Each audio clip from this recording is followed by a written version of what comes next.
กวนเฮาเขากำปานนำเตรียมปักใจใส่เนื้อกันเฮียมพ้องมือไปมีเงินไปมีคำไปมีจื้อไปมีเสียงเดกว่ากู3เสียนเปิงจื้อในกันเนาะยันบ่นั้นแหละอันซื่อในก็บ่มาเรียนเพียนด้วยไหนแต่ว่าเป็นตอนสอนดีๆกันเนาะอันเบิ่นปักใจใส่เนื้อกันให้ไว้กากันก็มีดังนำอยู่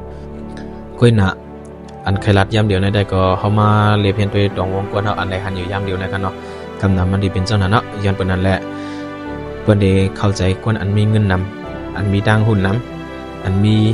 ลองดังกัดดังแขนแต่ก็จะในนำในกันเนาะเพื่อมาวนด้วยกันเนาะ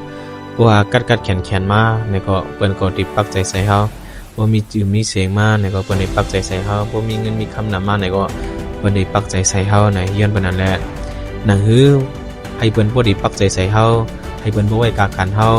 ให้เปิ้นบ่นับยามเฮาใครลัดตัวเฮาลีๆคือแคมๆหน่อยขอตอบมันได้ก็เฮาก็ติเลยขัดใจให้เป็นกวนกัดกวนแขนมันมีเงินมีคำหนังเปิ้นดีเลยยอมรับเฮาไหลนั่นขนาดเนาะยันเปิ้นนั่นแหละขอความเจอในเป็นขอตอบลีๆให้เฮาค่าบ่ขัดใจในยันเปิ้นนั่นแหละขอความเจอใน